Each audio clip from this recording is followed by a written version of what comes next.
Are you guys ready to cover GI? Do you think you have the guts for it? It's a bit of a spicy meatball here. Might upset your GERD a little bit. Let's see. Let's talk about GERD. What is GERD? Is that something you say after getting like punched in the stomach, like GERD? What is that? It's gastroesophageal reflux disease, right? Maybe you all have enough GERD where you can't talk really if you're trying to keep down lunch or something. But right, basically we're having this stomach acid being produced by the stomach coming up into the esophagus, causing some discomfort. What are some signs and symptoms of GERD? Epigastric pain, absolutely. What else? Heartburn, right? What is heartburn? Thank you. It's good to know the difference, right? Because if you ask your patient, hey, do you have epigastric pain? They'd be like, I don't know. Do you have heartburn? Absolutely. Oh, yeah, I have heartburn all the time. I go to the Golden Corral, stake my claim there at the table 3 like I always do every Wednesday for 3 hours. Get heartburn afterwards every single time. Isn't that weird? Right? These are things you have to consider, right? How do you actually ask your patients these questions? Because you may get very different answers based on the wording there. But now again, what we're having is this retrograde movement of content of the stomach, right? So things like pepsin, bile acids, pancreatic enzymes. Now the stomach is uniquely protected from these contents with what? Sodium bicarb. What else? Mucus, right? So is the esophagus quite so fortunate to have that protection? Not really, right? So that's why it's not really made to have exposure to things like bile acid or the stomach acid and things like that. So because of that, it gets damaged, right? And so what could be some of the kind of long-term sort of sequelae of that long-term damage? Or esophagitis, cancer, strictures, all kinds of things, right? So this is the thing we want to try to prevent in the long term. Now, again, some patients are going to be, is this more of like an intermittent issue or more of a chronic issue? It depends, right? So it depends. Sometimes it's only under certain triggers, right? So again, if I go to, there's this one place I went to, I remember when I was on rotations in school, this place called Buddha Belly that was in Gainesville, and it was a curry place. And when you ordered your food, you had to say what heat level you wanted your food at. And they said, there's a 1 through 10. I said, is there an 11? And they said, yeah, there's an 11. You don't want the 11. I said, I want the 11. Sure enough, I had heartburn right afterwards. So that was a very intermittent sort of thing. As long as I didn't go back and get the 11, I was okay. But some people have much more of a chronic issue, and so that's why we'll tailor our medication specifically to that, depending on how they're presenting, right? So again, if it's an intermittent problem or a more chronic problem.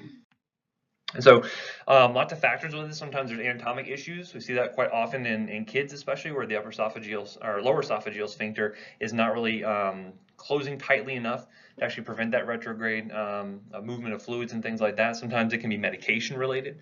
Now, if you had to think about medications that can induce heartburn, what would you think? Bisphosphonates are really good. And what do we use bisphosphonates for? Osteoporosis, right? So that's actually where the drug itself can actually cause esophageal injury just by the fact that it's kind of getting stuck there in the esophagus. That's one thing you can see. Cause erosions and perforation potentially. What else? Apixaban? I haven't actually heard of that one. It could potentially exacerbate like bleeding and things like that, but perhaps I'm not aware of it causing GERD symptoms, but. Okay, well there's, and what is apixaban? Anyone remember? Talked about it back in the hematology section. Factor 10 inhibitor, right? It was an anticoagulant, right? Again, these drugs are going to keep coming back up over and over again. What do you think could loosen that smooth muscle in the lower esophageal sphincter? What are the medications we looked at that loosens up smooth muscle? Maybe around like, say, for instance, like your blood vessels. Vasodilators like calcium channel blockers, you can see nitrates can do this, right? So again, think about how these medications are working and know that they're not just specific for managing blood pressure, but they can affect other smooth muscle as well. And we can see that causing some of these GERD type symptoms, right? Anyway, so these are things to consider, right? There's a lot of drug induced causes we'll kind of mention here as well. Now, when we're looking at the things that stimulate secretion of the stomach contents, the bile acid or the actual stomach acid and whatnot, let's see the different factors that play a role here. So a couple different receptor types we're going to see, and this is already, you can see where some of our medications are coming into play here. You've already talked about medications for GERD and CMS, correct? Right, so again, this will all be a review for you, but we'll get into the more specifics of the drugs here. Now, what are some components you notice here that may be like a good drug target? About histamine, right? So what does histamine do? Well, histamine is going to be stimulating cyclic AMP production, Remember the secondary messenger system? So there's probably some kind of G protein here, and it's going to be stimulating. What is this right here? Notice how it's pumping things across a gradient, notably pumping a hydrogen ion, which has 1 proton, so it's a proton pump. Wow, we're going to see that's also going to be a drug target in just a second. So again, there's a proton pump here. Histamine has a direct stimulation on that, right? What other things do we notice here? How about, what are these M3 receptors? What type of receptors are those? Muscarinic receptors. They respond to acetylcholine, right? So again, if you were in a case where you had excess acetylcholine, what would be some cases where you could have excess acetylcholine? Okay, if I'm on an acetylcholinesterase inhibitor, why might I be on an acetylcholinesterase inhibitor? Maybe for Alzheimer's, right? Exactly. Maybe I was on donepezil or something for Alzheimer's, and then now the patient's having worsening GERD symptoms because this extra acetylcholine interacting with their muscarinic receptors, and now they're secreting more acid. Okay. Again, we can see how drugs can be playing a big role here. Obviously, gastrin is going to be a big thing. It's going to be stimulating the proton pump as well. What are prostaglandins? What do you think these are going to be doing in the system? They're going to be stimulating both these paracrine cells to help out, or not the paracrine cells specifically, but there's going to be some epithelial cells that are going to be secreting things like mucus, and also going to be secreting bicarb. Prostaglandins are important for that, but also they tend to have an inhibitory factor here on the cyclic AMP, so the proton pump will also be inhibited as well. Okay, that's going to be important when you're talking about things. And again, what's the big group of drugs that we know to cause things like peptic ulcers? NSAIDs, right? Why do they cause peptic ulcers? They brought prostaglandin synthesis. So in one of those cases where if I had to give an NSAID to a patient, what could I give along with it to prevent that peptic ulcer from getting worse? Or you can give a PPI, but what else could I do? Because if I'm losing the prostaglandins, what could I give instead? I can give prostaglandins, absolutely. There's a drug called Cytotec. It's misoprostol that I can give. Actually can replace that. We'll talk about those in a little bit, right? So again, think about the mechanisms here because they're going to be directly kind of informing what kind of therapy you're going to be doing to interrupt that system. Anyway, again, here's epithelial cells. We're going to see prostaglandins and acetylcholine. Both will stimulate secretion here. We get mucus and bicarb. I don't know why I spelled mucus wrong. But obviously, looking at the gastric lumen, you'll see the pH is like what? 2, right? It's very, very acidic. However, we can neutralize that pretty well and get to pH of about 7 or so. Okay. So you can see that if you're missing this, if you have maybe less prostaglandins being made due to the activity of NSAIDs, it's going to be able to break down, and then that pH of 2 is going to start to digest all those cells there. That's where you can see erosions, perforations, ulcers, all that good stuff. So anyway, so some physical factors, obviously things like obesity, looking at things like pregnancy. We'll talk about that in the OB-GYN section, how to manage heartburn associated with that. Things like smoking, alcohol use, all this can be exacerbating GERD symptoms. Consuming very large meals, obviously. Certain types of foods. What kind of foods do you think of? Very spicy foods, right? Chocolate maybe can potentially exacerbate some people's symptoms, So again, it depends. That's why you keep things like a food diary, so that way you kind of know what's going to be triggering off these symptoms for your patients. Things like recumbency. So it's like, man, I get right after like Thanksgiving dinner, like you just ate like your 3rd plate of turkey and mashed potatoes and mac and cheese, and you just want to like lay back in the recliner and just go to sleep. You have GERD symptoms, right? Because you can have that all the bile acid or the stomach acid. I don't know why I keep saying that. It can be going retrograde there. Anyway, so lots of things to consider. And so getting into the actual medications here. So again, why do you think anticholinergics may cause worsened GERD symptoms? We said acetylcholine stimulates that proton pump to produce acid. Why do you think anticholinergics would cause issues? What is an anticholinergic? What would that do to the GI tract in terms of peristalsis? Slows it down, right? Major side effect of anticholinergics is constipation. So again, everything kind of gets backed up. So that could be one cause for GERD type symptoms here. When you think about narcotics, when we talk about narcotics, mainly we're talking about opioids. We're going to learn about that in the ortho section. What's the main side effect of opioids? Constipation. Same thing here, right? Calcium channel blockers, nitrates, like I mentioned, bisphosphonates. If you think about potassium and iron salts, why would that be a problem? It can be very caustic to those epithelial cells. There's some cells can be very irritating. So, and in fact, in some cases, iron overdoses. Patients have overdosed on, say, prenatal vitamins or something like that with a high amount of iron. They've actually caused esophageal strictures, and patients have had to go on chronic TPN the rest of their life because they're not able to get enough nutrition into the normal GI tract route. Aspirin NSAIDs we already talked about, so that's due to COX inhibition, it's due to decreased prostaglandin synthesis, etc. Lots of stuff that's out there, right? And again, as far as the foods go, everyone's going to respond a little bit differently, whether it's citrusy stuff, whether it's, and you think about it, like, think about older patients, they're on a lot of medications, could be exacerbating their GERD. What type of foods do those older patients normally they eat or drink? Well, their taste buds are starting to go. They love, acidic stuff. Or they love grapefruit juice for whatever reason. And I remember my grandparents had a big grapefruit tree, and they would love to eat the grapefruits. And I tasted it, and I was like, this stuff is disgusting. They're like, well, when your taste buds go too, you're going to love anything that stimulates them, right? So that's one of those things where they're on a bunch of medications that exacerbate their GERD. They're taking this very acidic food. You start to see where some of these problems can kind of compound on one another, right? So you have to kind of look at it from a multifactorial sort of perspective. But our goals here, we'd like to alleviate or eliminate symptoms if possible.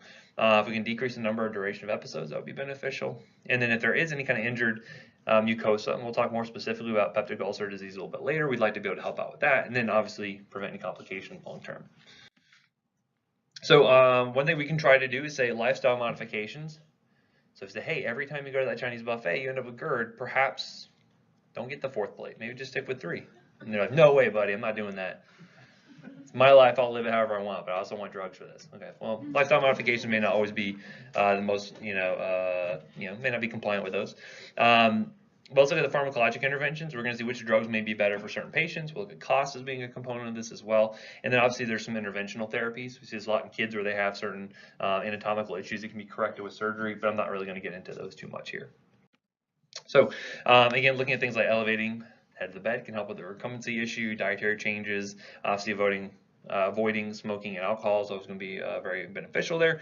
And again, looking at the medications that could be playing a role here. So looking at how we're actually taking them. So for instance, if one of the big things we'll see with bisphosphonates when we talk about this in the, I believe, the room section, we'll look at how you're supposed to take that. Basically, you have to stand, you have to be upright. You cannot lay down, you cannot sit down or anything. You need to be kind of sitting upright for at least 30 minutes after taking bisphosphonate, because otherwise we know that the risk for causing esophageal injury is going to be higher otherwise. So things like that, and again, taking things with plenty of water so that way they don't get lodged in the esophagus. So the medications we're going to look at for GERD specifically, and again, a lot of these are going to be useful as well when we get into some of the other GI topics as well. We're going to include our antacids. What do you think antacids do?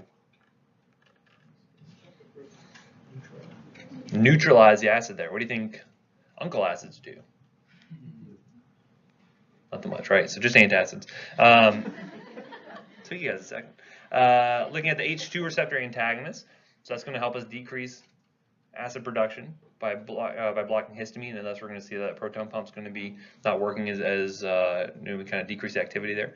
The proton pump inhibitors themselves, which directly inhibit that pump, and look at some examples of prokinetics. What do you think those are doing? Stimulate peristalsis, they're moving stuff along. We'll look at some agents for that, and then a few mucosal protectants as well that can be very useful. Okay. So the basis for therapy here is a couple different options. So we can either try to neutralize the excess acid, we can try to reduce the actual production of the acid itself, or we can try to enhance the gastric mucus defense. So what do you think is going to be what do you think you're going to get the most bang for your buck out of, the most efficacious thing to do? Probably decrease the acid production, right? It's going to be the thing that's going to be able to get the most kind of therapeutic bang for my buck. So instead of trying to either neutralize the extra acid that's being produced or trying to kind of ramp up the protection side of things, if I can just decrease acid production overall, it's going to be the most beneficial, right? But we'll look at some therapies that are going to be more geared towards one kind of prong of the approach here than another. So we'll look at those as we go forward.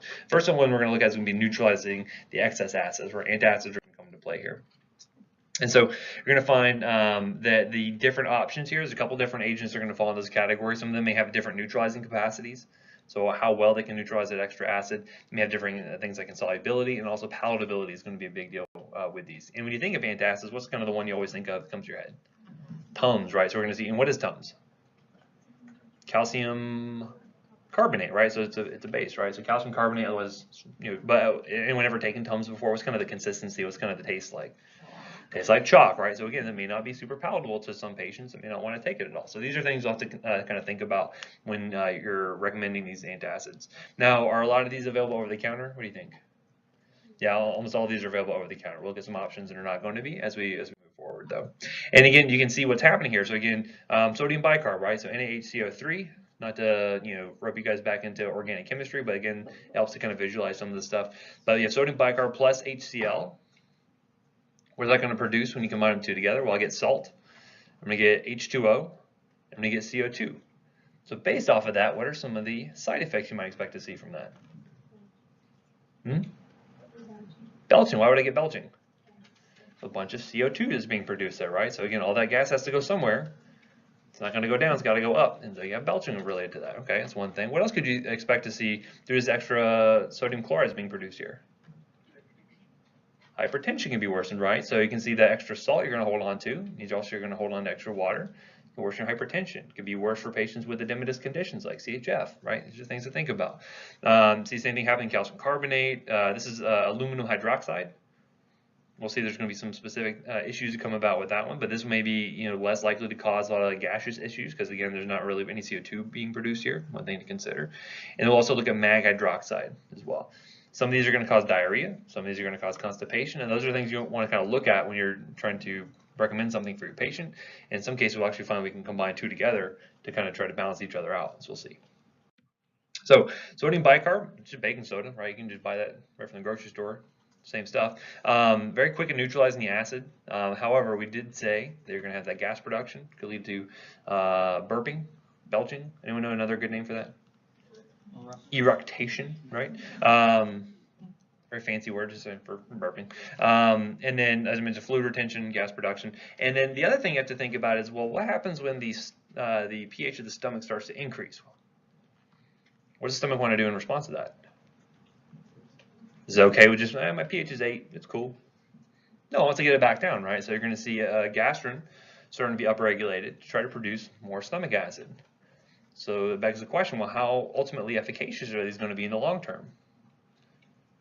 Probably not great, right? Because you're going to find that they're going to kind of wear themselves out because that extra acid is going to neutralize the extra antacid, and then the drug's not working anymore. So what do you think these are, what's kind of the therapeutic role that you think these antacids are going to fit into? Acute, intermittent sort of problems, right? So again, you have that case there where someone said, I just had all that spicy curry, I got heartburn. That's a good case for these antacids, right? Because they can neutralize kind of a quick one-off sort of situation versus someone that has GERD symptoms day and night, every day of the week, okay? These are not really going to be that efficacious for that. Now, as far as the rapidity with which they could affect these symptoms, how fast do you think they work? Pretty quick, right? So if you guys ever done, you've done science experiments before, you've combined an acid and a base and neutralize it immediately, right? So again, these are very quick acting, but they're not going to be good for more chronic therapy. That's kind of the takeaways you're going to be thinking about with the antacids. Calcium carbonate or Tums, this one is going to be the most oftentimes used. Why might this also be a benefit for, say, especially older patients? You have osteoporosis, right? You got to think about calcium supplementation for these patients as well, especially when they're older, maybe postmenopausal, start thinking about osteoporosis. One of the things to note, though, is that typically calcium gets absorbed preferentially in a more acidic environment, so you may have decreased calcium absorption, especially with some of these other therapies we're going to look at, like the proton pump inhibitors and thinking about like the H2 blockers. So again, there is a risk for worsening osteoporosis for someone, especially with some of those other medications there. But again, this is one of those things where they're just taking every once in a while, probably not going to be a big issue. And the extra calcium may actually help them out a little bit. Okay. However, think about things like, well, if I'm, absorbing this extra base potentially, pH in the kidney can go up, make it more likely that things could precipitate out like crystals, right? So you can see calcium carbonate crystals, calcium oxalate crystals, so kidney stones could also be a risk. May not be a good option for patients with a history of nephrolithiasis, right? And then we see that also are inducing that rebound acid secretion, so they're going to be limited in efficacy, especially for more chronic use. And then constipation, right? So again, calcium, any kind of calcium-containing product typically causes constipation. Okay, so it's good to know. So again, if I was telling you, hey, you had a patient with GERD symptoms and they had sort of intermittent diarrhea, what might be a good option for them? You say calcium carbonate might be good for them, right? Because it can help with that diarrhea. Or if they're already constipated, maybe this will worsen that. Okay. Getting back to that application of knowledge rather than just being able to regurgitate it. Okay. Good for future tests potentially. Aluminum hydroxide, this is amphigel when it's by itself. Oftentimes you're going to see it's in combination with mag hydroxide, as we'll see in a second. This one's actually used quite frequently. We'll cover it again when we get into the renal section, but this is good for actually binding up phosphate. One of the big problems that renal patients have with chronic kidney disease is they have this dysregulation of calcium and phosphate. If you know anything about calcium phosphate, they really like one another. They love to bind up one another and can precipitate out, which can be a problem in and of itself. So if you needed to have someone have less phosphate absorption, then you would give them an aluminum-based compound. It's one of the drugs we can use there. But other things you're going to find with this is it can actually have sort of a cytoprotective sort of effect on the mucosa. So one kind of additional benefit, maybe if you had someone, some damage already being done, some erosions that's already there, and this can cause constipation. So another thing to note there. Be aware whenever giving these antacids, a lot of them are going to chelate your other drugs. And chelate just means it's going to bind it up, and do you absorb it at that point? No, right? So then you're going to have issues there. Just like calcium can be problematic when you're mixing with things like, the tetracyclines, or if you're mixing with a fluoroquinolone, this can also bind up several drugs. So you want to make sure you're separating them out, right? Which one do I want to give first, the other drug or the aluminum? You can give the other drug first, maybe like, by half an hour or so, or otherwise if I give the aluminum, I'm probably going to have to wait, 2 or 3 hours for it to kind of clear out the system before I give something else. So you can just be aware of those drug-drug interactions that can happen and prevent absorption. Otherwise, your patient is going to come in, they're saying, yeah, I'm being compliant, but it looks like the drug's not working. Really could just be one of these interactions you're seeing there, okay? And this can actually, is contraindicated in appendicitis, can actually worsen that in those patients. You want to be careful with that. Next we have mag hydroxide, otherwise known as milk of magnesia. This one can cause very significant diarrhea. Usually magnesium-based medications taken orally typically cause a lot of diarrhea. Anyone ever heard of mag citrate? Mag citrate comes in a big green bottle. They call it the green rocket. You know why that is? We'll talk about it in the constipation section a little bit later, but they call it that because when you take it, you're going to be heading to the bathroom like a rocket, because you have to go really quick. So it's kind of an osmotic sort of agent. But it's good to know the milk of magnesia is going to be more likely to cause diarrhea here. And oftentimes we actually mix it with aluminum hydroxide. So the two together, one's constipating, one's causing diarrhea, they kind of balance one another out. And ultimately it's kind of net neutral on defecation there, which is a good thing. And again, be careful in patients, say for instance, like intestinal obstructions. It's going to be potentially aggravating that. Why do you think it'd be contraindicated in renal failure? Well, usually renal patients are not going to be able to regulate their electrolytes very well, so you could have hypermagnesemia that could develop from this. So that'd be one thing to consider, right? Things you want to think about. And as I mentioned, usually you'll find aluminum and magnesium hydroxide together, like Mylantha or Maalox is usually a common over-the-counter form you'll see there.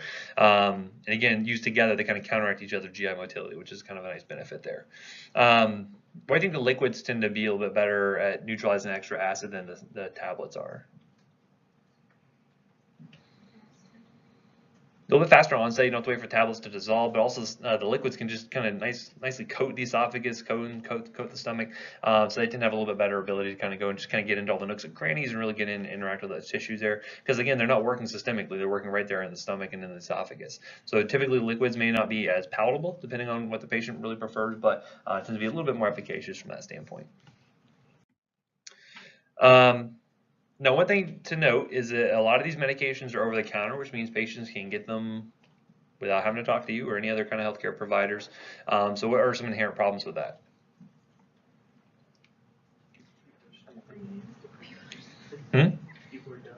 People are dumb. True. I don't think you can escape that anywhere, but what is a more kind of directed focus problem with this? You're like, oh man, like I just get like the worst heartburn. It feels like I just got this like crushing elephant on my chest, but I'm just going to keep taking these antacids. It could be them. It could be masking something else, or like, oh yeah, sometimes I throw up and there's a bit of blood in there. There could be something more serious going on, right? They're self-medicating. They could be saying, there's not a problem, it's not a problem, whatever, and then they drop dead, right? These are things you have to consider. So again, educate. Tell them, hey, what over-the-counter medications do you take? What kind of stuff do you take? And they'll take, oh yeah, I'm taking Tums like all the time. Like, look to see if there's something else going on. Maybe there's an underlying issue you need to be aware of. Now, a lot of these are very safe in pregnancy because most of them are not being absorbed systemically. The one thing I would note, though, and we'll mention this in OB-GYN, is to avoid the sodium bicarb. What do you think that is? You started to talk about OB stuff, right? What are things you're monitoring as far as like vital signs go in pregnant women? Looking at their blood pressure, what do we say this could do to blood pressure? Could worsen that, could worsen preeclampsia, right? These are things, and again, they're already going to be a little bit more edematous anyway, because they got all this extra blood volume, because they're trying to supply blood to 2 people now instead of 1. Like, so again, these are just going to worsen that, right? So, I don't know if anyone's like noticed, like, the swelling issues that happen a lot of pregnant women, especially towards the 3rd trimester, that's going to worsen that, right? So again, it can be problematic for them. So avoid sodium bicarb for those patients. As I mentioned, the interactions here with chelation, tetracyclines, iron sulfate, fluoroquinolines, all those are going to be binding up with a lot of these, so you need to make sure you're separating them out. Like I said, interacting medication probably either do like an hour or 2 beforehand, or maybe say 2 to 3 hours afterwards with the antacid. There's another thing called alginic acid. This is actually going to be found in a product called Gaviscon, where normally it's going to be alginic acid plus some other antacid, either calcium carbonate or aluminum hydroxide or something, plus sodium bicarb. And basically what happens when it mixes with the sodium bicarb in the saliva, it forms this nice kind of viscous solution that is very good at coating the stomach and helping to kind of prevent further irritation from that stomach acid there. Again, questionable efficacy, but it's been over the counter for a good long time. Now, does anyone know how drugs go over the counter? Have I ever mentioned it before? I haven't really talked about it too much. How do drugs go from prescription to over the counter? Well, someone has to apply for it, right? So they basically have to say, hey, we think this drug is super safe. We think there's actually no issues with it whatsoever. And this is actually pertinent because anyone know which drug recently they're trying to get to go over the counter for opioid issues? Narcan, yeah, there's actually a big push from the FDA. So we want to get this on the over-the-counter list. We think it's that safe. We think it's that possibly efficacious for people with opioid overdose. We want to get it over the counter. So basically, they say, well, we think this drug's really safe, and the FDA goes through a bunch of testing and say, okay, let's go ahead and put it over the counter. Well, that didn't necessarily happen for every single drug that's out there on the market. A lot of them got what we call grandfathered. Anyone know what that means? They've been around for so long that they didn't really have the ability to do all these studies, make sure they're safe, and so they kind of all got lumped in with the first laws setting up what's prescription versus what's over the counter. And so I guess all this stuff can just be over the counter. We've been using it for decades, so it must be safe, right? So that's why you have stuff like aspirin that's still easily available over the counter, even though it could be really potentially dangerous. Things like cimetidine, which we're going to find is really problematic and cause a lot of drug interactions. So anyway, so just keep in mind that not everything that is over the counter is necessarily been shown to be super efficacious or even been shown to be all that safe for the most part. Okay, so just keep that in mind. Anyway, so the advantages here for antacids, you're going to get pretty rapid relief of symptoms. They're relatively inexpensive. They're all available over the counter, and they're better for breakthrough cases of heartburn, right? So again, if they have certain foods that trigger it, or if there's certain times of day, it's very intermittent, it's very good for breakthrough sort of issues. And you can use this on top of more kind of chronic therapy, right? So just like we talked about using like long-term medication for asthma or long-term medications, say for preventing migraines, you can have things for breakthrough events. And this is something where antacids can fit into that role.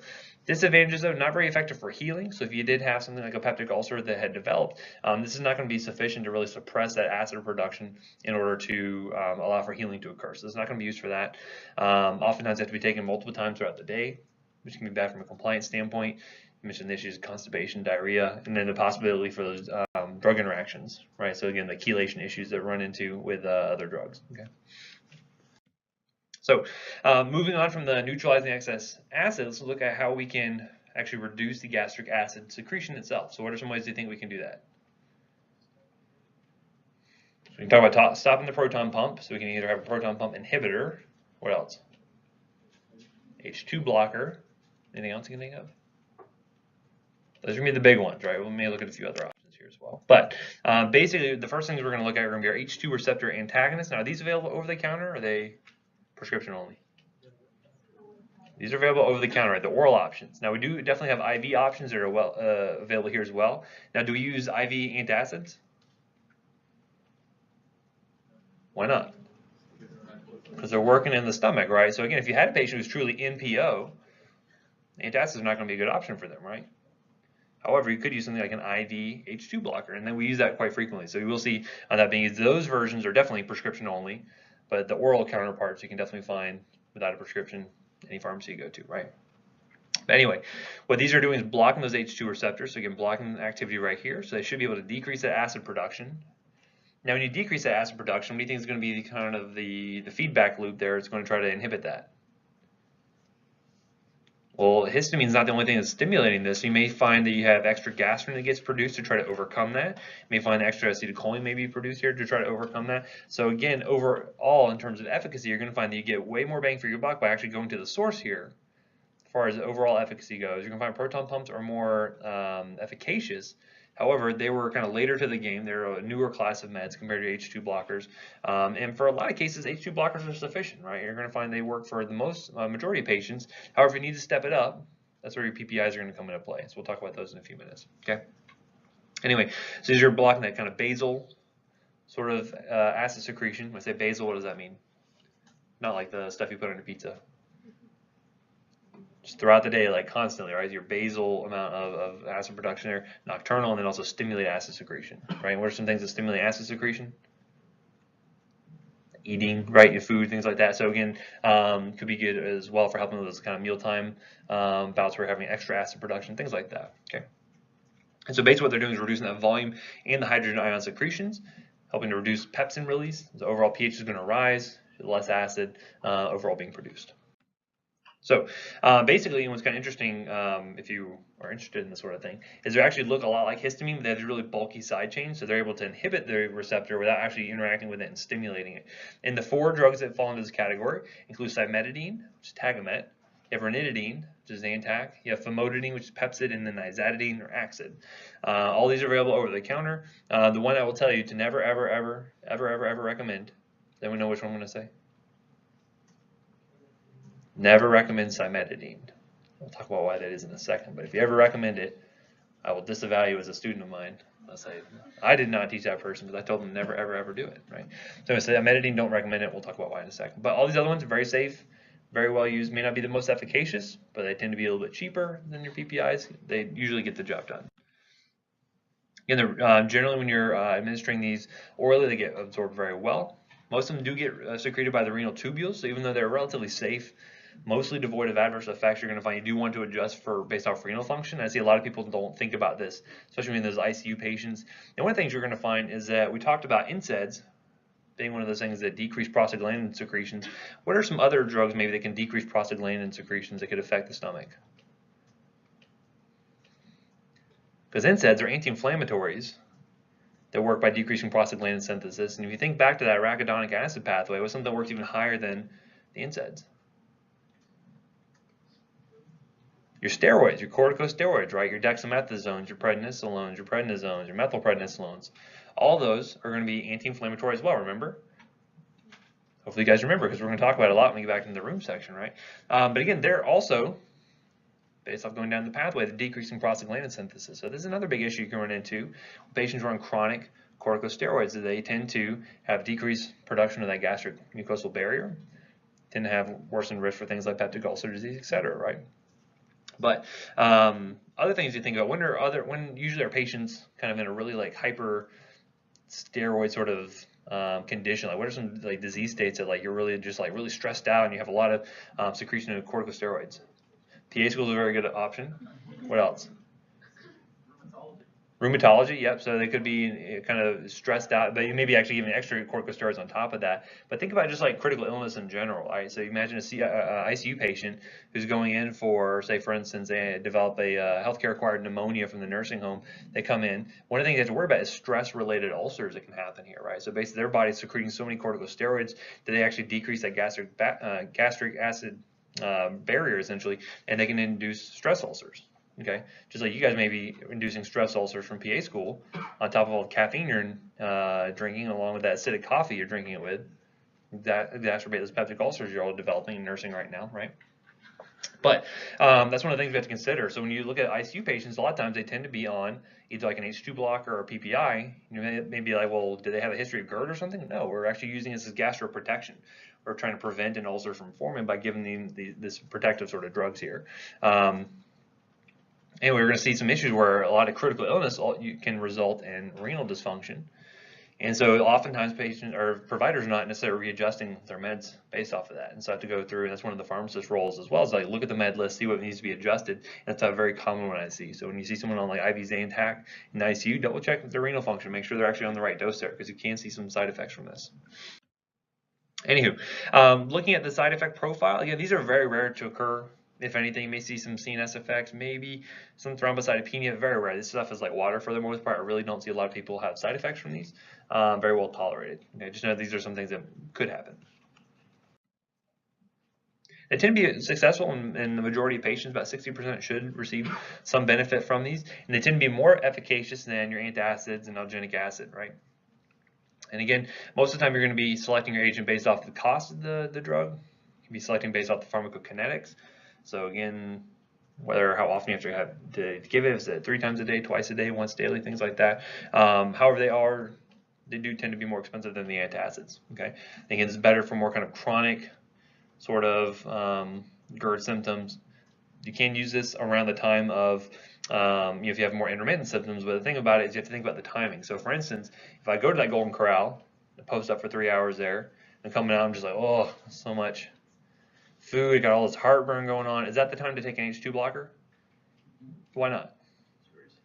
I'm already secreting the acid, right? It's not going to do me any good there. Is that the time for an antacid to kick in? Yeah, absolutely. So you could use an antacid there, right? Might just be sitting on top of the food that's like, just sitting there in the esophagus, but it could still work. On the other hand, though, if I know I'm going to be going to that situation, be like, listen, game day, we're going to Golden Corral. Sunday night, put on your best, we're going. That's the time to take the H2 blocker, right? That's the time to start to neutralize that acid before it's starting to be produced, okay? So think about the timing when these things are going to be most efficacious, okay? Again, these are very safe, so if you had someone, pregnant patient, who had some GERD symptoms, obviously the antacids are better because they don't necessarily have any systemic absorption. So again, less drug exposure to the fetus, but these tend to be very safe as well. Very old drugs have been around for a good long time here. Now, most of the time when you look at, and again, I urge you to do this if you're ever like kind of, in a CVS or a Walgreens or a Walmart or anywhere, you have a few extra minutes, go check out the OTC section and go and look at some of the different package labelings to see what kind of they're recommending. And one of the things you'll notice is they normally say, hey, just take it for 14 days. Why do you think they put that on there?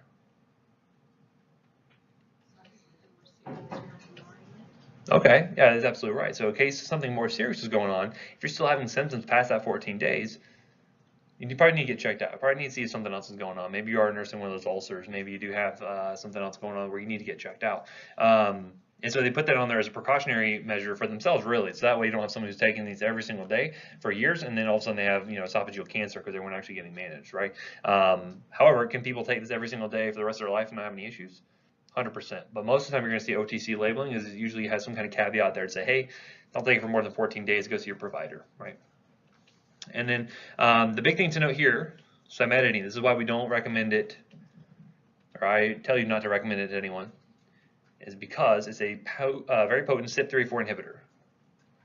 Okay, so lots of drug interactions, and again, this is a big deal because you could be prescribing somebody, say, hey, I'm going to give you simvastatin for your hypertension or your hyperlipidemia, and you send the patient off. They're like, oh, I'm having these GERD symptoms. You go take some Tagamet, cimetidine. All of a sudden, they come in having hepatic failure, rhabdomyolysis, something like that. So it's one of those things where unless people are educated on avoiding this, they may just come pick it up, right? Because it could be the cheapest thing on the aisle, and they say, hey, this looks good, I'm going to take this, without any kind of thought about it, right? And again, when people buy stuff over the counter, do you have to go and talk to the pharmacist and go through your medication profile and make sure there's no interactions? Nope, you just go buy it and you're done, right? So again, this is the thing to kind of think about. Make sure to educate what also not to take along with the stuff that you're prescribing them. Okay. Next, we have our proton pump inhibitors. Again, these are nice because they're irreversible inhibitors of the proton pump. So because they're irreversible, you have to produce new proton pumps before they can start to produce acid again. So these are very, very efficacious. You get the most bang for your buck out of these. These are great because they form this nice covalent bond there. And the thing, though, to note is that these work better when you have the pumps actively working. So when they're actually producing acid, they tend to bind more readily to the drug there, which is why you frequently see that these are recommended to take around 30 minutes of mealtime. So that way, that's when the pumps are going to be working most actively. They can bind up to those pumps, and then they're neutralized essentially, right? And you're neutralizing the acid, but you're neutralizing the ability for the pump to produce new acid there. So that's very good from that standpoint. So again, take it within 30 minutes of meals. Usually just one time a day you can take it for the most part. And by the time you irreversibly inhibit those pumps, you don't have to worry about them again. So just taking it just like a baby aspirin, take 81 milligrams a day. You can pretty much work on all those platelets. Same thing can work with the proton pump inhibitors and these pumps here. A couple different options. And for a while, these weren't available over the counter. I think when I was in school, I graduated what year? 2010. None of these were available over the counter at the time, or maybe one was at the time. But again, they're a relatively new group of medications compared to things like your H2 blockers, antacids, and whatnot. But things we have are going to be omeprazole and esomeprazole. You guys know the relation there, right? Esomeprazole is a enantiomer. So if I said, hey, patient's on 40 milligrams of omeprazole, but your hospital formulary only carries esomeprazole, what would you convert them over to? 20 milligrams, fantastic. We do that a lot. I actually do it the other way because omeprazole is actually cheaper. So we'll convert patient from esomeprazole to omeprazole. We have lansoprazole, which is Prevacid, pantoprazole, which is Protonix, and then rabeprazole or Acifex. Pantoprazole is probably a really good go-to IV PPI that I see used probably most often. All these other ones are any of these are available orally, but right now I believe just Prevacid, lansoprazole, esomeprazole, and omeprazole are available over the counter now. Yes, sir. It's kind of a silly question, but is it half the other, how do I know if it's half the other drug or twice the amount? You say you can't say, right? So basically the racemic mixture, which has both left and right-handed forms of the drug, it will have a shorter name, right? So think about ofloxacin and levofloxacin.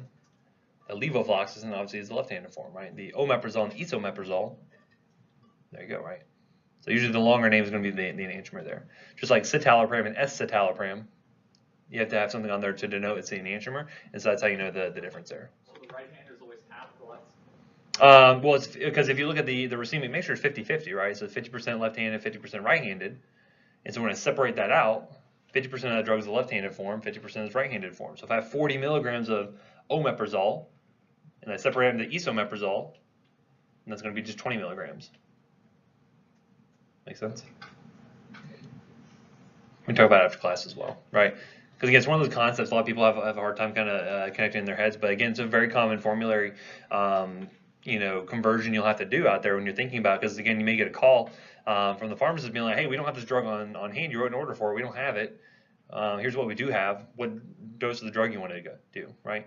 Now, ideally, the pharmacist would be able to say, "Well, here's the dose I would recommend based off of this." But what if the pharmacist isn't working that night, right? What if you have no one? Some hospitals, they don't have any pharmacists working overnight in really small areas.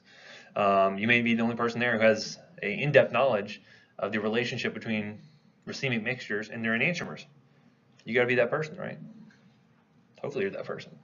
After all my lectures. Now again, as far as adverse effects go, these are also very well tolerated, not a lot of issues here. You may see some risk with hyperplasia of these parietal cells, and that makes sense if you think about it, because if you're chronically inhibiting them, the body's stimulating a lot of gastrin to try to help to increase secretion, but it's just not working because all those pumps are inhibited there. There's some risk for cancer related to that, however, we've not really noticed it being significant in human patients, but just know that there's some other issues that can pop up here, right? So again, what do you think would be some issues that could happen if you have elevated stomach pH? Bacteria could start to grow, right? Normally the stomach is what? Normally sterile because it's so acidic that acid is going to kill off any bacteria there, right? There's one notable bacteria that can grow regardless. What is that? H. pylori, right? So again, that's one exception to the rule. However, most other bacteria gets chewed up by all that acid. So what would happen if you had someone who had, and again, this is a very frequent occurrence here that comes into the ICU play, right? Think about the ICU setting. So again, think about that little lady coming in from the nursing home, the healthcare associated pneumonia. She had all these antibiotics. Going to the ICU, she's chronically stressed because of the illness here. So she's producing those corticosteroids. So I say, okay, I'm going to put her on Protonix. I'm going to give her, she's NPO, she's ventilated, she's intubated. Let's go ahead and give her Protonix IV, right? So I'm increasing the stomach pH, say up to 7. All those bacteria start to reproduce. What does those bacteria do? They travel up the esophagus, and where do they go? Down to the lungs, because they got this nice endotracheal tube, this nice piece of plastic they can kind of bind to and then move down. And thus I now have what? A ventilator-associated pneumonia, maybe on top of whatever pneumonia they'd had before, right? These are things you have to consider, right? So again, I think about things like, okay, well, if I give them this drug to help treat this problem, because I know if they get a peptic ulcer or perforate their stomach, that's bad. But also, if they get this pneumonia in addition to that, that could also be bad, right? So you have to do things like make sure we're using good oral sanitation, things like chlorhexidine in their mouth and things like that to make sure they don't have any of that. But those are concerns we have, right? So things to think about. As I mentioned, calcium gets absorbed better in acidic environments. So what effect could these drugs have there? You have hypocalcemia. You could have maybe patients with osteoporosis. Maybe that's worsened. What happens if you have low calcium levels? What kind of elevates to combat that? It's on top of your thyroid gland, your parathyroid, right? So again, if I have low calcium levels, PTH levels are going to go up. And then what does that do to the bone? So it deletes calcium out of that bone, right? So these are things you have to think about to go kind of 2, 2, 3 steps down, but this is a reason why you can see worse osteoporosis or proton pump inhibitor, right? So again, be able to link A to B to C to D to get to why, okay, now I understand why the osteoporosis is worse based off the drug I gave for the GERD, right? As I mentioned, administer about 30 minutes before meals, so that way the pumps are going to be nice and actively working, and that way they can bind to them. Does it still work even if you don't take it around mealtime? Yeah, but it might not work as effectively, so that's what we recommend. And we do not crush or chew. Has anyone actually seen one of these PPIs in person before? What do they look like? Those little capsules. Anyone ever looked inside one of the capsules? Sometimes they're clear on one half. You ever seen it? With the little tiny beads inside. Those little beads are actually acid protected. So normally the drug itself gets destroyed in the acidic medium. What will happen is they have this nice barrier that is resistant to acid, but dissolves very readily in a basic medium. So what they'll do is they'll go through the stomach, that capsule will open up eventually or dissolve, those little beads will get out, but they'll be protected from the stomach acid. Once they get into the small intestine, then they're in a more basic medium, right? Because your pancreas is secreting all the bicarb, and then that will then melt away and the drug can then be absorbed. So if you crush and chew those little beads beforehand, what's going to happen? It's going to get all torn up in the stomach, and then the drug's not really going to work that well. Okay, something to think about. That's why we recommend not doing that. And in fact, what other type of drugs do you not want to say, crush or chew? A lot of extended release preparations, you don't want to do that too, right? Because if you break the extended release preparation and then get all the drug at one time, it's a very good idea to have a bookmark or something available so you can look up do not crush and chew list. So that way you can make sure you're educating your patients right. So that way if you recommend something like metoprolol XL, you tell them don't crush or chew this because then all that beta blockers are going to get released at one time. Okay. Again, that list keeps getting updated. So just go, you can Google it, you can find a list, and any of them are going to be fine, right? And so, again, typically when you have more severe things like esophagitis, things like that, PPIs are going to be a little bit more efficacious than H2 blockers. They tend to be a little bit more expensive as well. However, a lot of these going over the counter, that tends to start to offset the cost a little bit there. And then again, adverse effects, very well tolerated, not really many issues to pop up with this. And there just be where some interactions here, things like ketoconazole may be able to boost levels of the PPIs, but generally not too much of a clinical concern. Okay, and again, just these are kind of general recommendations you make to a patient if they were to go after like OTC PPIs. Let them know, hey, if you're having any of these issues like nocturnal heartburn, if you're having any issues where you see any blood, or if you're having arm pain or anything like that, these are things they need to know about. So that way, it could be indicative. They know it's indicative of some more severe problem. They need to come in and get checked out, right? Either go to the ER, come to see you, whatever the case may be. So again, make sure they're educated on these points here, especially if they're going to be trying some OTC products. Okay. Any questions from the first half? I guess I'm a little subdued today. It's almost like you had a traumatic event recently. Would you like to hear about a previous job of mine? I used to have this job where I was working on a construction site, and basically what I did was I would drill holes into sheets of metal and then I'd bolt them together. And at first, it's kind of boring, but then it's riveting. Anyway. All right, so what other ways could we decrease? I'm like for 30 minutes, like people go, oh. Anyway, so other ways we can decrease acid production would be through actually inhibiting gastrin, right? We saw like gastrin is a very potent stimulus for producing new acid. Well, if I can inhibit that, that's one way we could get around the problem of the extra acid production. So a drug we have there is called octreotide. This is actually an analog of somatostatin. Anyone know another name for somatostatin? Growth hormone, inhibiting hormone, right? So we saw it actually has some negative effects on growth hormone release, but we typically are using this for more kind of acute sort of issues here, especially when you think about things like variceal bleeds and things like that. Octreotide comes into a big play. Can be used for things like zoledrelacin, severe diarrhea, etc. Typically used on more on the inpatient side because it's only available parenterally. One of the big places I use this from the toxicology standpoint is if, we'll talk about these drugs when we get to endocrine. There's a group of drugs called the sulfonylureas, and they actually stimulate the pancreas to produce insulin, right? That's how it works as an anti-diabetic medication. But imagine if you were to take too much of it, or a kid gets into it, what could happen? Hypoglycemia. So what actually we can do is actually give octreotide and actually inhibits insulin production from the pancreas, and so we can actually help to get their blood sugar back under control a little bit until they kind of pass the drug, and then they're good to go. So anyway, so again, you may see it used occasionally, sometimes like in the more ED setting, if patients are having like variceal bleeds and things like that, you see that used quite frequently, or in the case like a sulfonylurea overdose. But anyway, then the third phase here is let's look at the mucosal protecting agents. So first off, we have something called colloidal bismuth or Pepto-Bismol. Bismuth subsalicylate is another name for this as well. Now, of course, looking at the name subsalicylate, what do you have to worry about? Kids less than 16, it's viral, it could induce Ray's syndrome, absolutely, yep. So this works by a couple of different activities here. So it can work on inhibiting pepsin activity. It can work to help to enhance kind of cytoprotective factors. So normally Pepto-Bismol, what does it look like? Kind of thick, chalky, pink sort of liquid, some tablets and stuff like that. But you think about it, ingest that, just kind of coats the stomach, just kind of makes everything feel better. Now I remember when I was a child growing up, anytime I got sick, my mom would just say, here, take this Pepto-Bismol. Just take this Pepto-Bismol. So there's probably a few times where I was post-viral and my mom was giving me that anyway, but I never got raised, fortunately. But other things to consider as well is that this can actually turn the stools black. Why might that be a concern for someone who's taking this for GERD symptoms? What do GI bleeds look like?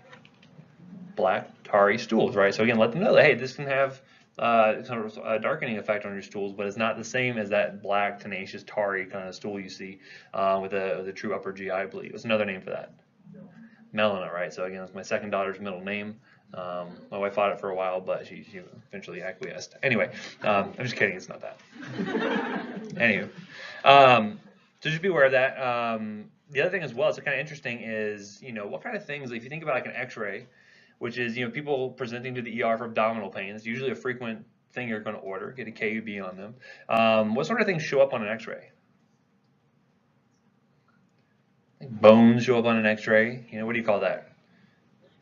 Radio opacity, right? Radio opacity and radio opaqueness. So what other things can show up? Calcifications, what else? Calcium, which is a metal, right? And itself is a metal. So what else could show up on there? Other metals, right? Is there a metal here? Bismuth is a metal, right? So actually what's kind of interesting is if you have someone who's coming in for abdominal pain and you get a KUB on them and you see these like little kind of punctate kind of like markings kind of all over the GI tract, or if they have any kind of like solid tablets, ask them if they took Pepto-Bismol recently, because there's a very good chance that's actually what it is.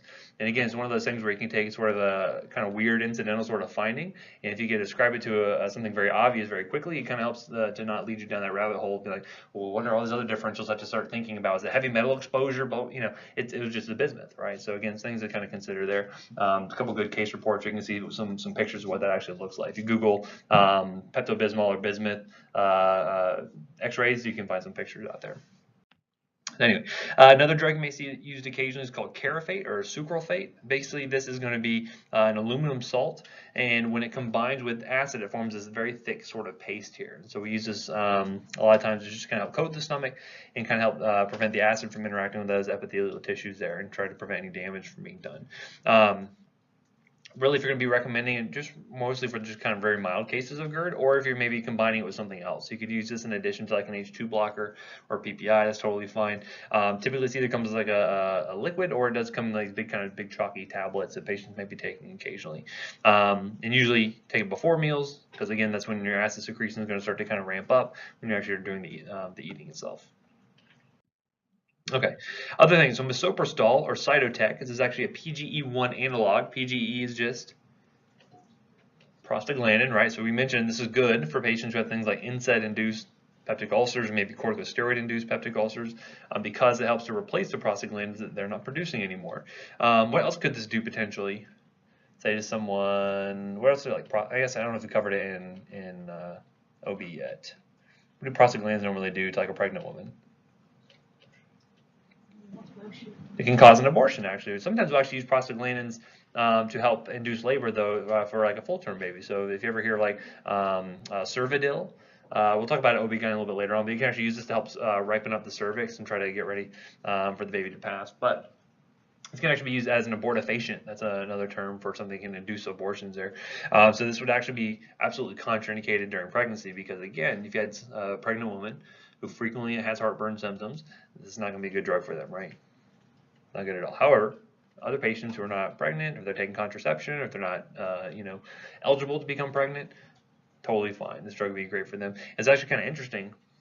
Again, I don't know where you guys are going to work one day, but when I was interning, I remember working at St. Vincent's Hospital, a Catholic organization up in Jacksonville, and actually they wouldn't carry this drug at all because of the risk of someone maybe using it for a chemical abortion. They said, no, we're just not going to carry it at all. So actually sometimes the religious affiliations of where you work or maybe the location or things like that can actually decide what your formulary looks like. So just kind of something interesting to think about, but it can be useful, and sometimes you actually find it in combination with NSAIDs, and patients will take these together to try to prevent if they need to be on an NSAID, but they're high risk for developing peptic ulcers. This is a good combo to administer for them. Okay, so looking at just kind of a comparison between the different agents here, obviously the most effective ones are going to be the most expensive. That's just how life goes typically. You get what you pay for. So PPIs tend to be more expensive. They are going to have sort of the slowest onset of relief, but again, they're going to be working the best for the longest period of time. So, if you take it every single day, it's going to be very good for dealing with that more chronic sort of heartburn, GERD, dyspepsia. If it's just really intermittent sort of issues, or just stick with an antacid, right? Again, you don't need to memorize the specific numbers here, but just kind of look at the general trends, right? Kind of look at see which one's going to be most efficacious for more long-term symptoms, which are better for breakthrough symptoms.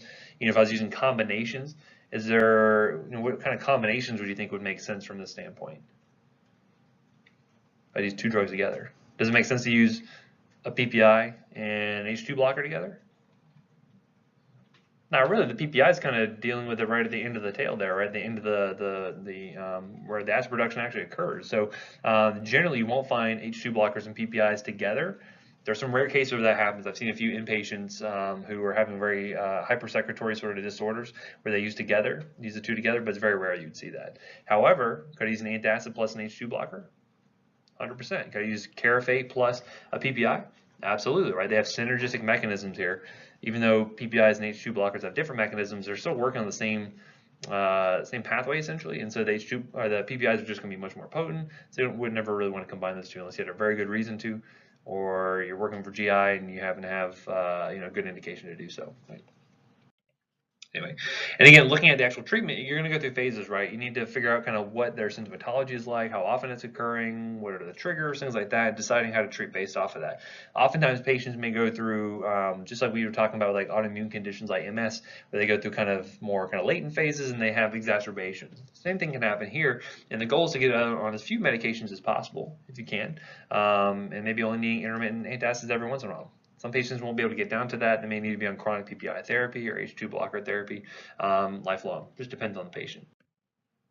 And again, lifestyle modification should be a component all the way throughout. Again, help them get some of the weight off, or if they can avoid smoking, alcohol, etc.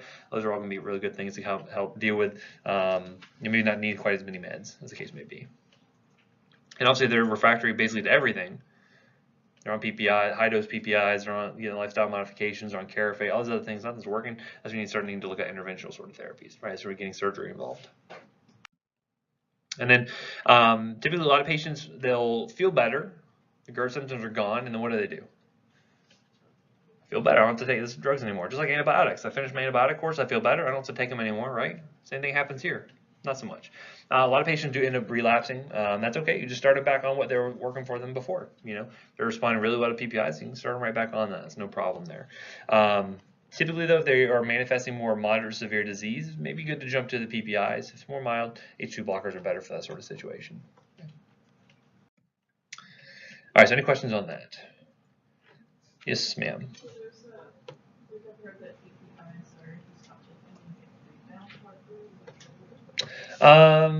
You may see a little bit of that. The thing I would think of is you'd see more rebound maybe with an H2 blocker than a PPI, because you think about it, with a PPI you have that irreversible binding to it. So it's a gradual process to replace all those proton pumps. So there may be some degree of, I guess it depends on how much gastrin they're secreting and kind of what kind of influences are going on. You see a little bit of it, but clinically, this is not like a drug you have to like taper off of over the course of like 2 weeks or something. Like if they stop taking it, even if they like miss a day or something like that, I don't think they're going to get such rebound symptoms that's going to be really that traumatic.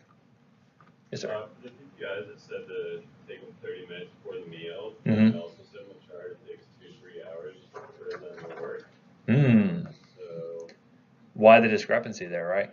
And yeah, so that's a good point. So PPIs, again, as I mentioned, not as good for those acute symptoms there, right? So that's why you like to have, you can pop a Tums. you take those like every morning? Yeah, if you took them every morning, so you say you take them right before breakfast every morning, by the time they really start to really kick in, like they're working throughout the day, they're working 24/7 at that point. So by the time, say 2 or 3 days in, they've occupied all those proton pumps. They're still taking 30 minutes with a meal, but they're still efficacious all the way throughout the day, essentially, right? So again, those meals are not really going to be affecting that too much. But very good point there. Any other questions? So some of these meds you're going to see kind of pop up again and again here, but we're going to look specifically at peptic ulcer disease, as we'll see. So what are the most common causes for this? NSAIDs, it's the most common drug-induced cause. What else? H. pylori, good. And then stress, right? So again, and you guys are all going to be in that third category there. Hopefully you're not mixing NSAIDs on top of that. Hopefully none of you are colonized with H. pylori. I don't know if you are, maybe you are. A lot of people are, and they have no idea, right? But basically what we're seeing here is that the issue can either come about from, say, hypersecretion of gastric acid, or it could be that we're disrupting the normal kind of protective barriers we have there. So obviously NSAIDs is going to be an issue of what? Disrupting those barriers, right? It's not necessarily they're inducing more acid secretion, but they say someone who's on chronic corticosteroids, they're doing the same thing, right? They're decreasing prostaglandin synthesis. They have less of that barrier to kind of protect themselves, right?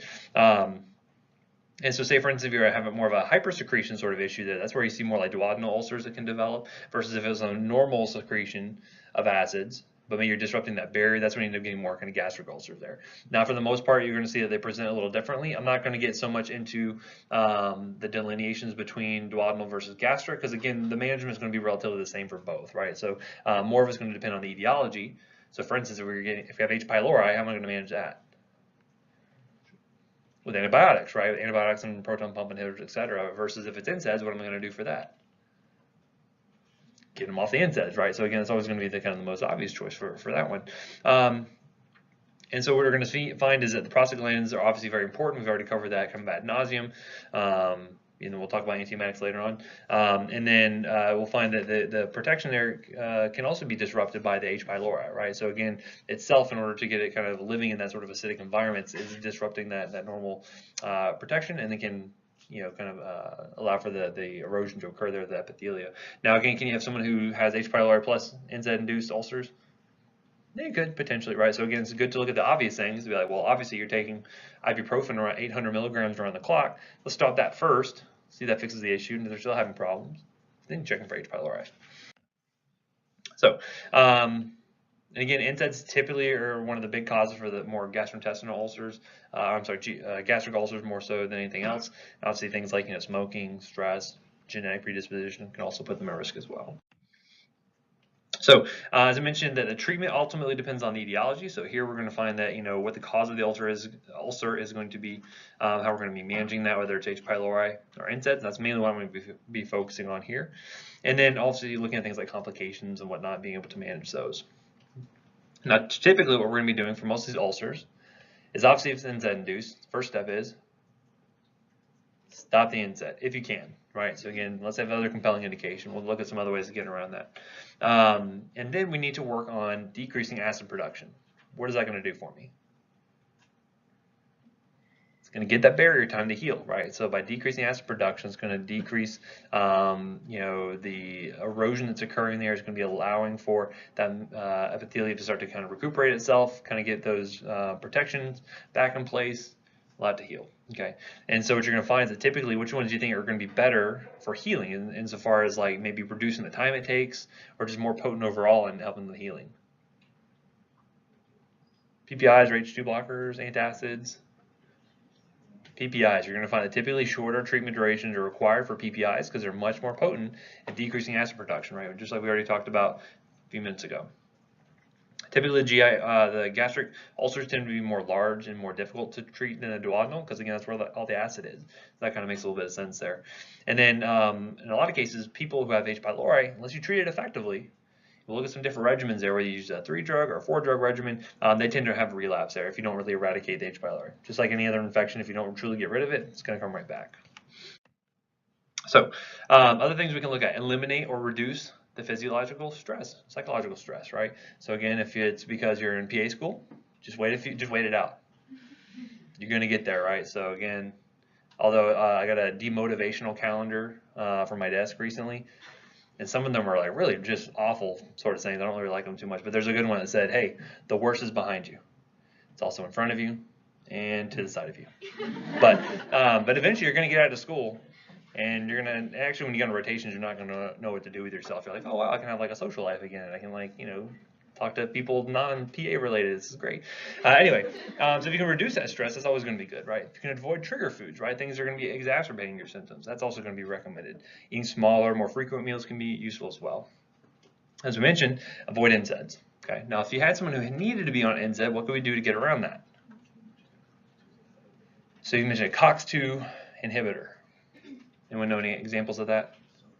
Celecoxib or Celebrex is the brand name for that. I would tell you, I've gotten into so many arguments with students, not like knockdown, drag out kind of arguments, but I call them discussions, heated discussions, I'll say, about COX-2 inhibitors.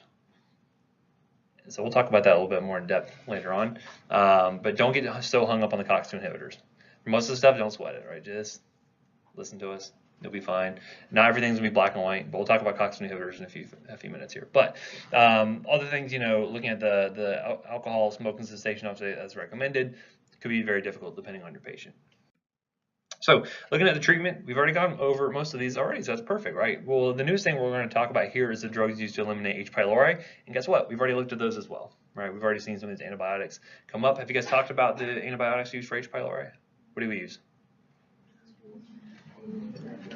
Amoxicillin's a good one. What else? Clarithromycin's a big one. Metronidazole potentially, right? So you guys have already covered these. We already know a lot about them. You guys know a lot about metronidazole, right? The sulfur reactions, right? If you're allergic to metronidazole, you're also allergic to. Now I will tell you, I know I said that on the video. I didn't actually go back and listen to the video myself, but I do know that was a high missed question last time because someone actually proved me wrong on that one and I had to rewrite the question. So I know I said it because I had to make a point of it. So you guys knew that. And now I have to change. I'm going to throw out the question anyway. Change it for next year. So students can't go back and listen to this stuff and then get clues for the tester. But anyway, so H2 blockers, they can be useful for helping to heal these ulcers. However, they're not going to be quite as effective as the PPIs. Typically, treatment is going to last for longer, say 4 to 8 weeks or so. We're going to need to be taking this chronically to make sure that they're giving that mucosa time to heal. And again, look, it's taking 4 to 8 weeks. So again, you're still producing some acid there. So again, it's not, you're kind of fighting yourself a little bit, but the drugs can still be effective. It just takes longer. Again, typically you find these more effective than the antacids themselves. So again, what are my options for H2 blockers? What could I use? Ranitidines. Famotidine is a good one. Pepsid.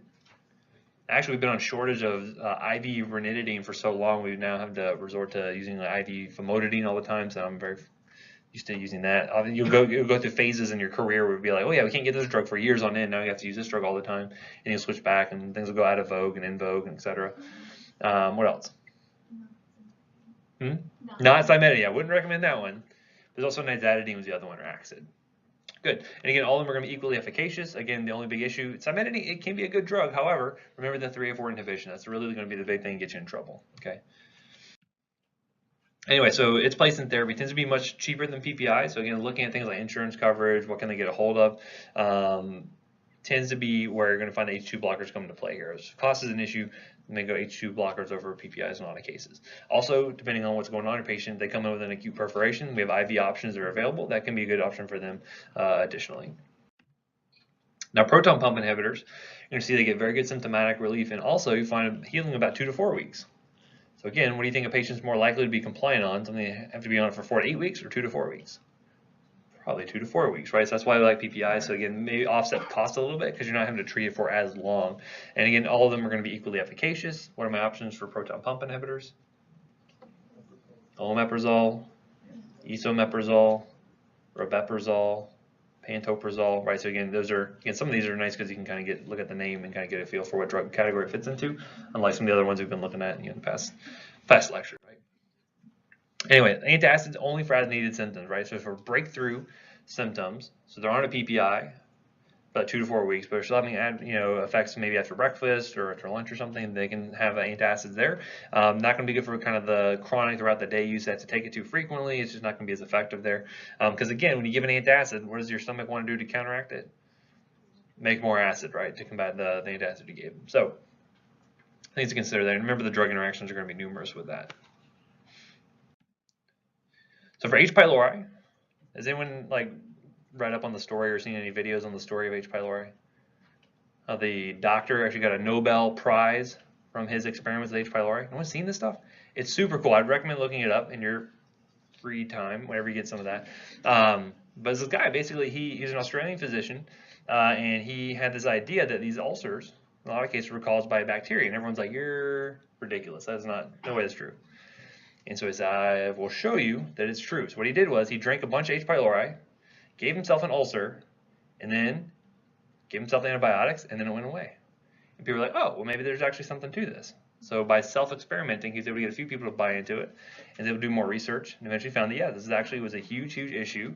And because so many people with these ulcers cannot be treated effectively by eradicating H. pylori, he actually got a Nobel Prize from it. So again, look up the videos. It's kind of interesting from that perspective. I would not recommend experimenting on yourself if you think you got a really good idea. Maybe go through normal research channels, but this one person, he's paid off for him, right? Anyway, so the reason why this bacteria survives is because it produces this urease enzyme. Now, why is that important? Neutralize the acid, so it can survive in that environment. But how do you test for H. pylori? Urea breath test, right? So again, it's one of those things where it can be useful for the diagnostics based on how this bug actually lives in the GI tract there, right? Anyway, you're going to find that most of the non-NSAID induced ulcers, so again, once you kind of knock out that obvious cause, you're going to find that H. pylori is probably going to be responsible for most of these ulcers here. And again, 50% of the world's population is probably infected. Again, not everyone's going to have symptoms related to this necessarily, but again, certainly something to consider. And in fact, I remember I have this one cousin who just keeps talking about, man, I have all this GERD symptoms and I have to take this stuff all the time.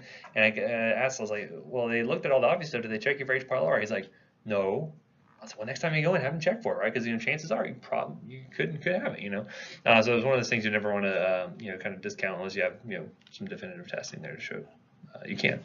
Anyway, so the agents we're going to use here, we're going to look at both 3 and 4 drug regimens. Usually, you're going to find that antibiotics are going to be kind of the backbone of the regimen here, because that's what's going to treat the actual the actual bacteria, right? So we're going to find that our antibiotics include things like clarithromycin, which is what type of antibiotic? Macrolide, right? So if it's in what other drugs go in that category? Azithromycin and erythromycin, good. We have amoxicillin, which is obviously a penicillin, good. And then metronidazole, kind of weird, odd kind of category, miscellaneous by itself. And then we have tetracycline as well, right? Which is a tetracycline, right? Very easy. Tetracyclines also include doxycycline, right? What do you call a dachshund on a bike? Doxycycline, right? Okay. Good way to remember that. Next, you're going to find they tend to be on something for the acid production itself, right? So again, there's this RBC, it's not a red blood cell, but it's ranitidine, which is a H2 blocker, bismuth, usually in the form of Pepto-Bismol, and then we have citrate, which is a base. It can be a neutralizing sort of agent there, usually like sodium citrate or some kind of potassium citrate sort of product there. Again, BSS, if you see that just is referring to bismuth subsalicylate, that's Pepto-Bismol, and then obviously H2 blockers and proton pump inhibitors. So these are kind of the different options you go into as far as what your regimens are going to be. And we'll talk about 3 and 4 drug regimens here in a second. Basically, what the bismuth is doing is working to cause some local gastroprotection, just like we talked about before, but also stimulate some of these endogenous prostaglandins and actually helps to suppress some of the H. pylori. So it's kind of an additional benefit, and why you'll see a lot of Pepto-Bismol being used in these regimens here. Okay, so again, one combination drug you may see out there, is the RBC, as I mentioned, but Pepto-Bismol is a more common one you'll just see used by itself. And here's an actual combination drug, Helidec, which is being the bismuth plus the metronidazole plus tetracycline. So you see TCN, that's what that's referring to. So looking at that, you're going to see that the dosing may differ depending on the combination you're using, etc. Obviously, QID dosing is how often? 4 times a day or every 6 hours. Again, is it tough for compliance? Yeah, unless it's being given to you, right? And it's hard to remember, hey, take something 4 times a day. So they've tried 2 drug regimens before. It has not really borne out to be all that effective. So either you can use a 3-drug regimen. I'll show you what those are in a second. Say duration is 10 to 14 days, usually longer with only the 3-drug regimen. Efficacy is pretty good, 80-95%, 95%. But if you use a 4-drug regimen, which is generally recommended, now you're going to get shorter treatment duration, and efficacy is near 100% there. Okay. And again, if you had someone on a 3-drug regimen and they say relapsed, what would you do? Put them on a 4-drug regimen, right? So see if that works. So for example, a 3-drug regimen could be clarithromycin, amoxicillin, plus a PPI. So usually 2 antibiotics plus something to suppress acid production. Okay. With a 4-drug regimen, this is where we're going to include the bismuth, 2 antibiotics, and then something for the acid suppression. Right. So here we have PPI plus tetracycline plus metronidazole plus bismuth. Now again, what did I say about double covering for bacteria? Generally not recommended. However, this is one of those unique cases where you do want to use 2 antibiotics together. Here's some example combinations, right? And again, if they have a failure, say they're on a 4-drug regimen, they're on it for 2 weeks and they still fail, what would you consider? Could just be the H. pylori is resistant, right? So again, depending on where they are geographically, maybe they've been treated a couple of different regimens before and it's just become resistant. So you may need to consider resistance testing to see what's going to be effective for them. Okay. And again, you're choosing based on tolerability, allergy. So if I said, patient has a true penicillin allergy, they get anaphylaxis, obviously you're going to avoid that, or you're going to avoid amoxicillin. If I said, that they were, say for instance, 7, which one would I want to avoid? Doxycycline, or if they're pregnant, avoid doxycycline, right? Things to consider, right? So again, obviously look at the resistance. If they're failing therapy, they're still relapsing, even though they got a full course and they were compliant with their regimen.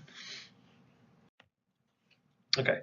And again, if they have a failure, use different antibiotics, right? So if they tried, say, amoxicillin plus clarithromycin before, that didn't work, maybe try doxycycline, metronidazole, see if that works the next time. And then you shoot for the longer duration of therapy, usually the closer to the 14 days there.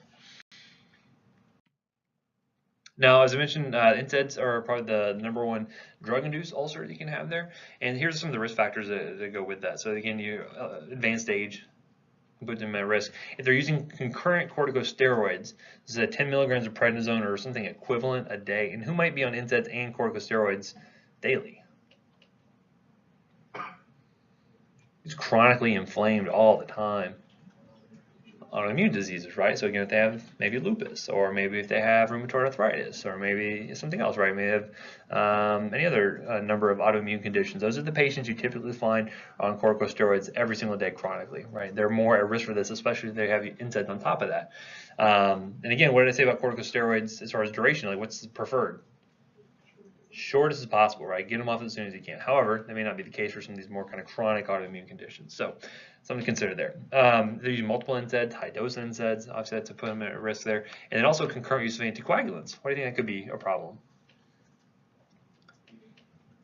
Increase that risk of bleeding. We know NSAIDs can increase the risk for bleeding there. So these are things to think about, right? So, and if they're on warfarin, if they're on apixaban, if they're on any of these other anticoagulants, that can put them at risk as well.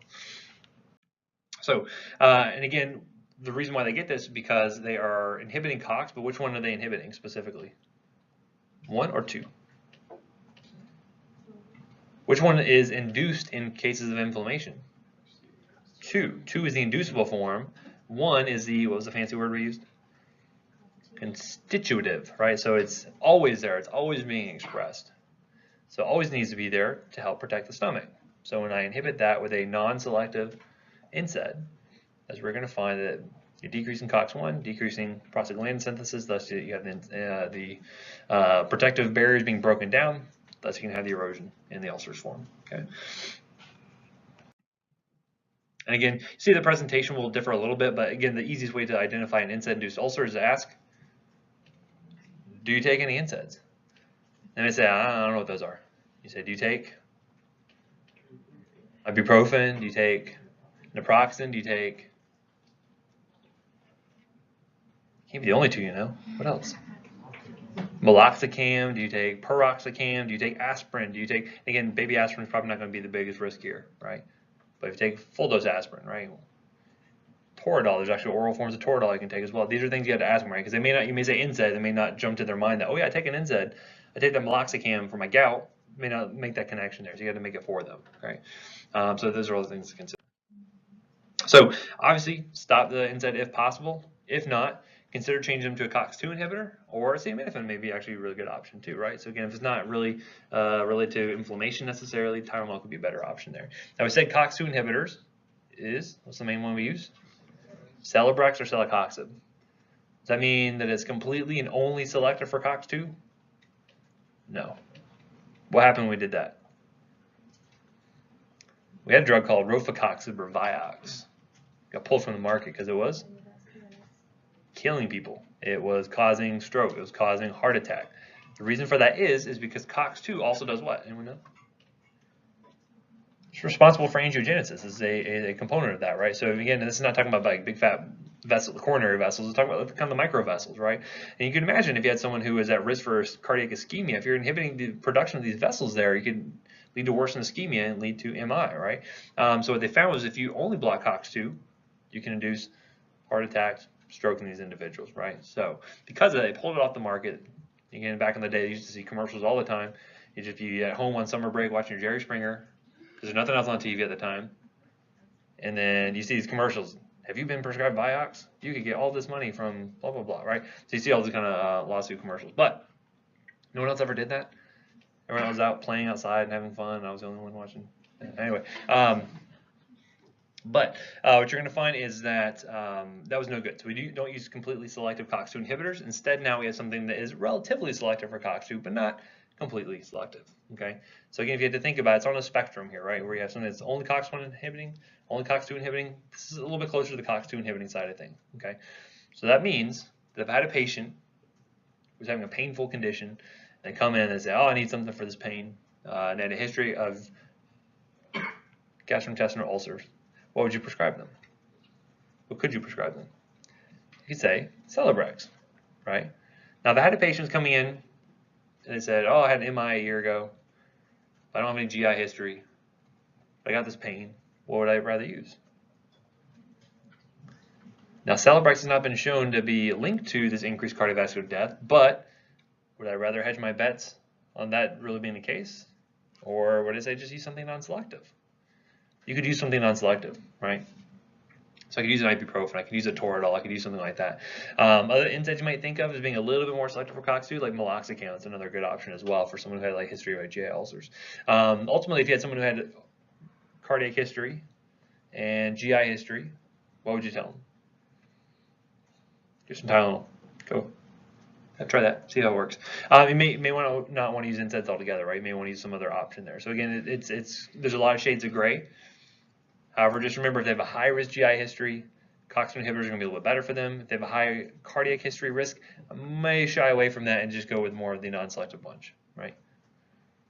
Or if they really can't use either, I don't know, morphine maybe? Give them some oxycodone? I don't know. Fentanyl? Whatever you like. No, I'm just kidding. Don't do that. Stick with the lowest guns as possible. We'll talk more about pain management in the ortho talk coming up next time. But and it actually reminds me of a very good salient point here. So just going off on tangent, if you don't mind. Anyone mind? Doesn't matter anyway. I run the show, right?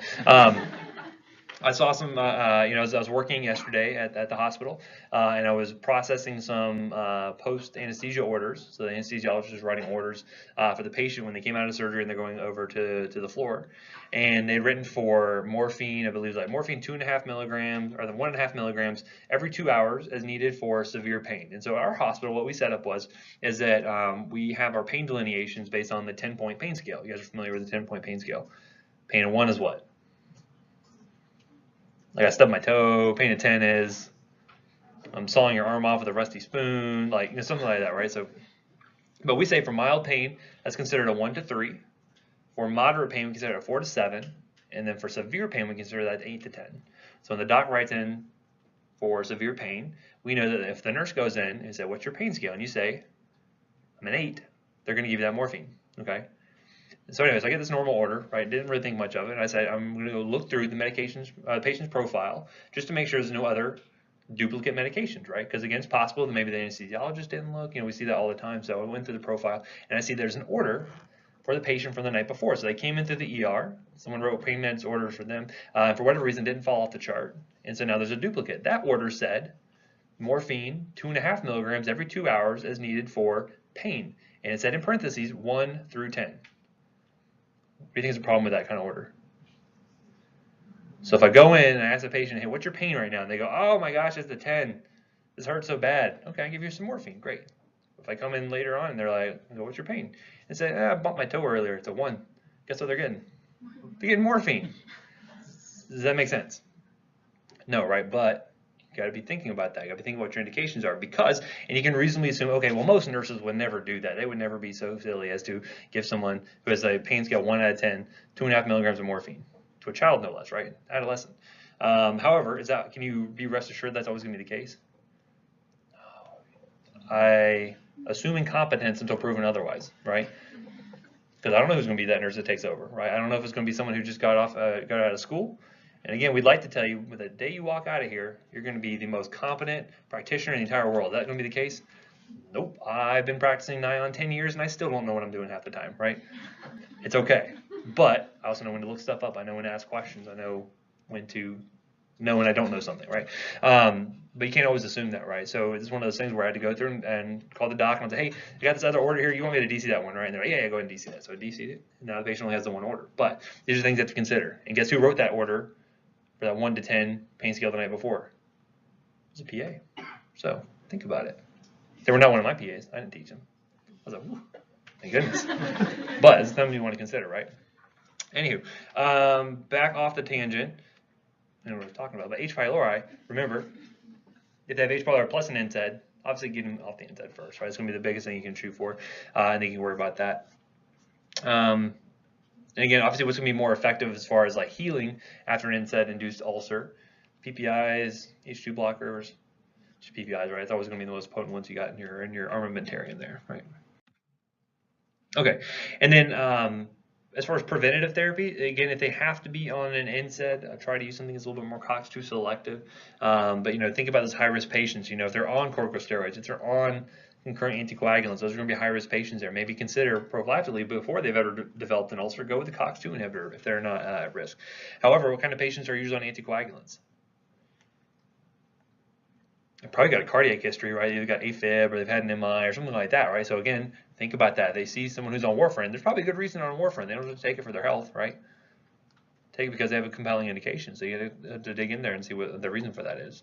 Obviously, they elderly, high surgical risk, things like that. Those are things you want to consider. Maybe adding on some prophylaxis. So if I had to put them on an NSAID, consider also at the same time putting them on a PPI. Or as I mentioned, to replace the prostaglandins they're not producing, I can give them misoprostol. That's where that would come into play there. So again, you're using 2 drugs instead of 1 because of that high-risk history, because I know they could be at risk for developing one of these ulcers here, right? So again, that's where that Cytotec comes into play, just replacing the prostaglandins there. And again, there's an example of Arthrotec, which is a combination of misoprostol plus diclofenac, right? Another NSAID we talked about. Anyone know the brand name for diclofenac? The Voltaren is one that comes as the gel as well that you can also use topically, right? So anyway, so just consider that. And again, remember, avoid it in pregnant patients at all costs. Okay, and then once they've healed, again, consider, okay, what was the inciting event in the first place? Usually you can kind of scale down their therapy as time goes on. They don't need to be on something lifelong. But obviously, if they go back on an NSAID, that's probably something you want to add on some prophylaxis additionally, right? So add on a PPI if they're going to have to take the NSAID there. And again, once they've got kind of eradication of H. pylori, if they're off of the NSAIDs there, in some cases you may need full dose therapy. But a lot of times you can end up using things like low dose H2 blockers, things like that to kind of manage their symptoms. But it just really depends on patient to patient at that point there, right? Okay, so any questions on that? How much time do I have left? 8 minutes. Trying to think of any other No, let me look at the board real quick, and then we'll